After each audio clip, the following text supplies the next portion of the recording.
ఏ వేదిక మీదైనా ఏ పెదాల మీదైనా జయ జయ తెలంగాణ నానకుంటా తెలంగాణ ఉద్యమం తెలంగాణ రాష్ట్ర సాధన సాకారం కాలేదు.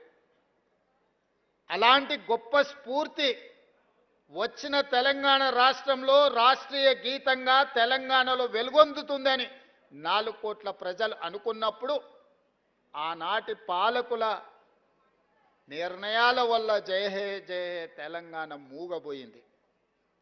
అది శాశ్వతమని వాళ్ళు భ్రమపడ్డారు.